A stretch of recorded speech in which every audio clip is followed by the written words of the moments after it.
ଜୟ ଜଗନ୍ନାଥ।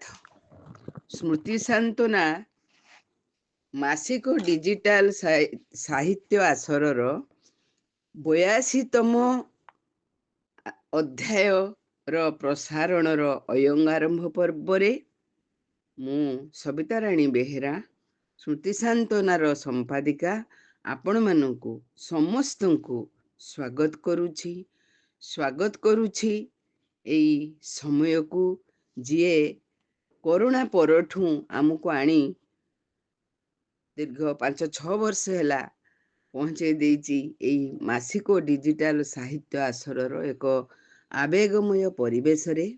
ଆଜି ତାର 82ତମ ମାସିକ ଡିଜିଟାଲ ଆସର ପ୍ରସାରିତ ହେବାକୁ ଯାଉଛି।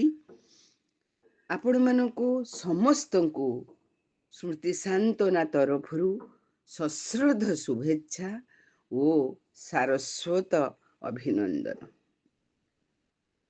ଏପ୍ରିଲ ମଧ୍ୟାହ୍ନର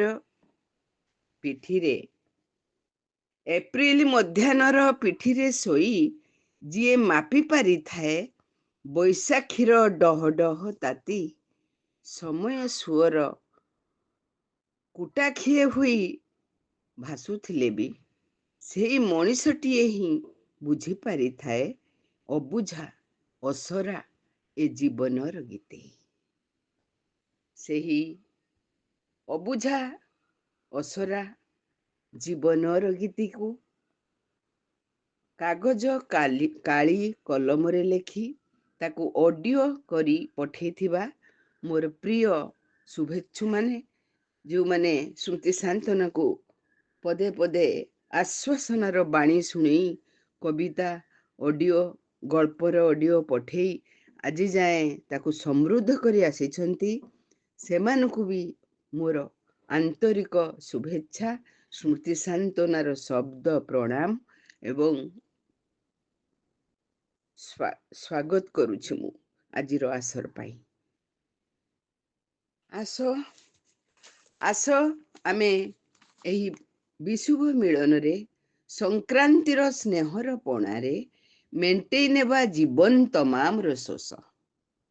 ଆସ ଓଡ଼ିଆ ନୂଆ ବର୍ଷର ସ୍ୱାଗତିକା ଗାଇ ବାଣ୍ଟି ଦେବା କିଛି ସୁଖର ସନ୍ଦେଶ। ଏ ନୂଆ ବର୍ଷ ଫୁଙ୍କୁଥାଉ ଓଡ଼ିଶାର ସଂସ୍କୃତିର ଶଙ୍ଖ, ବର୍ଷି ଦେଉ ପ୍ରୀତିର ପିୟୁଷ, ହଜିଯାଉ ଈର୍ଷା ହିଂସା ଯୁଦ୍ଧ ଓ ସନ୍ତ୍ରାସ।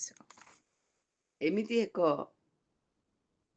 ଶୁଭ ଭାବନାରେ, ଏକ ମଙ୍ଗଳମୟ ଆରାଧନାର ପର୍ବରେ ଆମେ ସମସ୍ତେ ଗୋଟେ ଆଶାବାଦୀ ହବା। ଏ ରାତିର ଶେଷ ହେବ, ଏକ ନୂଆ ସକାଳ ଆମ ସମସ୍ତଙ୍କ ପ୍ରାଣରେ ଅପୂର୍ବ ଉନ୍ମାଦନା ଭରିଦେବ। ତେବେ ଆସନ୍ତୁ ନା, ଆଜିର ଏଇ ଯେଉଁ ଅତିଥିମାନେ ଏହି ଡିଜିଟାଲ ଆସରକୁ ସମୃଦ୍ଧ କରିଛନ୍ତି, ସେମାନଙ୍କୁ ଆପଣମାନଙ୍କ ନିକଟରେ ମୁଁ ପହଞ୍ଚଉଛି।